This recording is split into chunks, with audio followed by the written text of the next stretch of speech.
Good morning student. तो आज हम लोग नाउन के ऊपर डिस्कस करेंगे और नाउन इंग्लिश में मोस्ट इंपॉर्टेंट टॉपिक है जो कि आज हम लोग सीखेंगे बहुत इजी से। देखिए, नाउन का जो हिंदी होता है, नाउन को हिंदी में हम लोग बोलते हैं संज्ञा। क्या बोलते हैं? नाउन को हम लोग हिंदी में बोलते हैं संज्ञा। नाउन का जो डिफिनेशन होता है, चलिए हम लोग जानते हैं। नाउन, ए नाउन, नाउन का मतलब होता है संज्ञा। इज द नेम, नेम का मतलब होता है नाम, ऑफ ए पर्सन, पर्सन का मतलब होता है व्यक्ति, प्लेस, प्लेस का मतलब होता है स्थान, थिंग्स मतलब होता है सोचना, फीलिंग्स, एंड एनिमल्स, एनिमल्स का मतलब होता है जानवर, और एन आइडिया। तो इंग्लिश में अगर हम नाउन का डिफिनेशन पढ़ना चाहेंगे तो a noun is the name of a person, place, things, feeling, and animals और एन आइडिया। अगर इसका हम लोग हिंदी में डिफिनेशन करेंगे तो इसका डिफिनेशन होगा किसी व्यक्ति, जानवर, स्थान, किसी व्यक्ति, जानवर, स्थान, वस्तु के विचार या भाव के नाम को नाउन कहते हैं।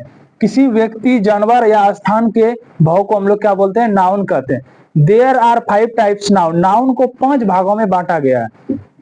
There are 5 types noun, noun का मतलब हो गया संज्ञा। संज्ञा के 5 भेद होते हैं। संज्ञा के कितने भेद होते हैं? 5 भेद, जिसमें कि हम लोग का पहला है प्रॉपर नाउन, जिसको हम लोग हिंदी में बोलते हैं व्यक्तिवाचक संज्ञा। दूसरा हम लोग का कॉमन नाउन, जिसको हिंदी में बोलते हैं हम लोग जातिवाचक संज्ञा। तीसरा हम लोग का है कलेक्टिव नाउन, जिसको हम लोग बोलते हैं समूहवाचक संज्ञा। मेटेरियल नाउन है, जिसको हम लोग हिंदी में बोलते हैं द्रव्यवाचक संज्ञा। और 5 नंबर जो है अब स्ट्रेट नाउन, जिसको हम लोग बोलते हैं भाववाचक संज्ञा। तो नाउन को एक बार हम फिर से रिवीजन करना चाहेंगे। There are 5 types noun, proper noun, common noun, collective noun, material noun, abstract noun, जिसको हम लोग बोलते हैं भाववाचक संज्ञा। तो हम लोग 5 नाउन में हम लोग का पहला नाउन जो है प्रॉपर नाउन है। तो प्रॉपर नाउन किसको बोलेंगे, आज उसका हम लोग डिफिनेशन सीखेंगे। देखिए, सबसे पहले हम लोग का जो है प्रॉपर नाउन, प्रॉपर नाउन को हम लोग बोलते हैं a proper noun is the name. Proper का मतलब होता है फिक्स, जहां पे जो फिक्स है नाम, a particular person, animal, place और थिंग्स को ही हम लोग बोलते हैं प्रॉपर नाउन। अगर इसका हिंदी में डिफिनेशन देखना चाहेंगे तो हिंदी में होगा किसी व्यक्ति, स्थान या जानवर या वस्तु के खास नाम को ही हम लोग कहते हैं प्रॉपर नाउन। प्रॉपर नाउन, इसका अगर उदाहरण हम लोग देखेंगे, इसका उदाहरण होगा व्यक्तियों के खास नाम, जैसे में राम हो गया, श्याम हो गया, सीता हो गया, गीता हो गया, ईटीसी, रहीम हो गया। तो ये सब स्पेशल नाम है जो कि नाउन में पाया जाता है। आगे इसका हम लोग और उदाहरण अभी देखेंगे। प्रॉपर नाउन का कुछ उदाहरण है, चलिए हम लोग देखते हैं। स्थानों के खास नाम, जैसे पटना हो गया, दिल्ली हो गया, कोलकाता हो गया, एशिया हो गया, अफ्रीका हो गया, ईटीसी। यानी कि स्थानों के कुछ खास नाम। ये भी आपको एग्जाम में पूछा जाता है कि कोलकाता कौन सा नाउन में आएगा, तो ये कौन सा आएगा? Proper noun.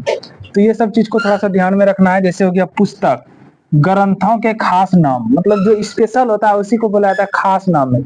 जैसे the Ramayan, the Bhagavad Gita, the Puran, या इसको इंग्लिश में बोला जाता है कुरान, ठीक है। तो ईटीसी।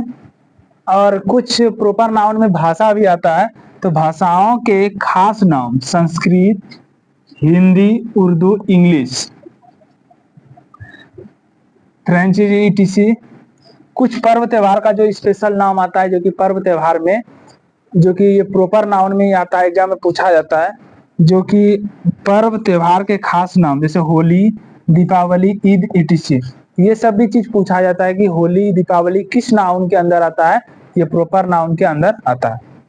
आगे दिन और महीना के खास नाम, जैसे संडे, मंडे, जनवरी, फरवरी, ईटीसी। ये किस में आता है? प्रॉपर नाउन में आता है। आगे हम लोग का है नदियों, झीलों, महासागरों के खास नाम, जैसे the Ganga, the Yamuna, etc. ये सब हम लोग का प्रॉपर नाउन का उदाहरण है। तो इसमें कुछ भी टॉपिक पूछ सकता है कि कोलकाता कौन सा नाउन है, या द भागवत गीता कौन सा नाउन है। तो ये सब किस में आता है? प्रॉपर नाउन के अंदर आता है। आगे हम लोग सीखेंगे कॉमन नाउन।